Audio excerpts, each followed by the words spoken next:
Bienvenue! Ici, on décortique des sujets qui peuvent paraître complexes pour les rendre vraiment clairs et captivants. Aujourd'hui, on plonge dans l'incroyable histoire de l'Estonie. On part à la découverte de l'Estonie, une petite nation balte avec une histoire, mais une histoire immense. La question est fascinante. Comment est-ce qu'un peuple a pu survivre à des siècles d'oppression pour finalement mener une des révolutions les plus uniques de l'histoire moderne? C'est ce qu'on va explorer ensemble. Bon, pour bien comprendre l'histoire, il faut d'abord situer l'Estonie. C'est un tout petit pays avec une population d'un peu plus de 1,3 million d'habitants. Pour se donner une idée, là, c'est moins de monde que dans la seule ville de Montréal. Sa capitale, Tallinn, est un véritable bijou historique, on se croirait revenu au Moyen Âge. Côté politique, le pays est une république parlementaire, c'est de là que tout est géré. Si on regarde la population, la majorité est d'origine estonienne, bien sûr, mais on remarque tout de suite la minorité russe qui est assez importante. Et ça, ce n'est pas un hasard. C'est le reflet direct de l'histoire longue et souvent très compliquée du pays. OK, pour vraiment saisir l'âme de l'Estonie, il faut aller bien au-delà des frontières d'aujourd'hui. On doit remonter, mais vraiment loin dans le temps, aux racines même de ce peuple. Ce que les archéologues ont trouvé là-bas est assez incroyable. Il y a des preuves d'une présence humaine continue, tenez-vous bien, depuis plus de 11 000 ans. C'est l'un des plus anciens modèles de peuplement en Europe. Ça démontre à quel point le lien entre ce peuple et sa terre est profond, ancré dans le temps.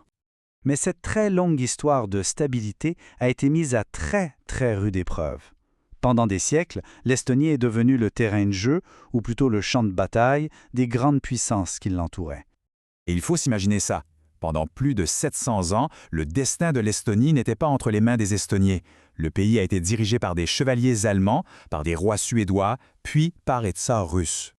Pourtant, même face à des empires gigantesques, la flamme de l'indépendance ne s'est jamais vraiment éteinte.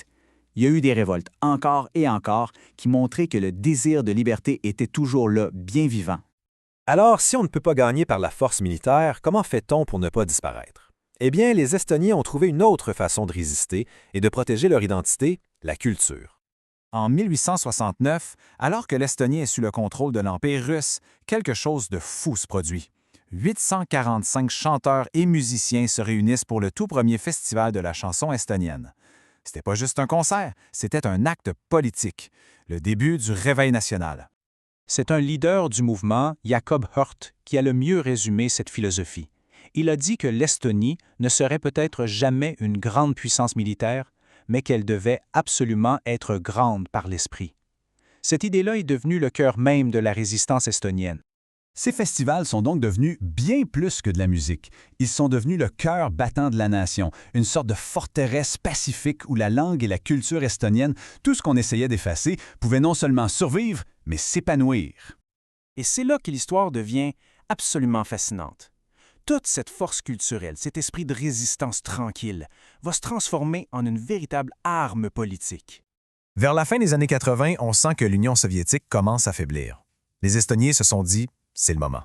Ils se sont mis à se rassembler par dizaines de milliers et l'ont fait quelque chose d'impensable. Ils ont chanté. Ils ont chanté les hymnes patriotiques interdits depuis des décennies. C'était un acte de défi massif et complètement pacifique. Et le point culminant de tout ça, c'est la voix balte. Il faut imaginer la scène. 2 millions de personnes en Estonie, en Lettonie et en Lituanie qui se tiennent la main pour former une chaîne humaine de plus de 670 km. L'image a fait le tour du monde. C'était le symbole ultime de leur unité, de leur détermination. Et peu de temps après, de manière pacifique, l'Estonie a retrouvé son indépendance. Alors, on avance rapidement jusqu'à aujourd'hui.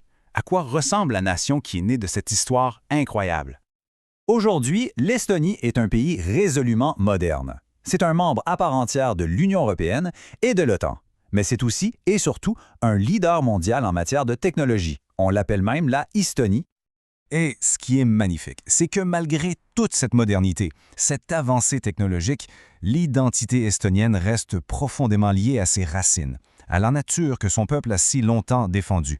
Les symboles nationaux comme l'hirondelle et le bleuet en sont la preuve vivante. L'histoire de l'Estonie, c'est donc bien plus que l'histoire d'un pays. C'est la preuve que l'esprit humain, que la culture peut être une arme de libération incroyablement puissante.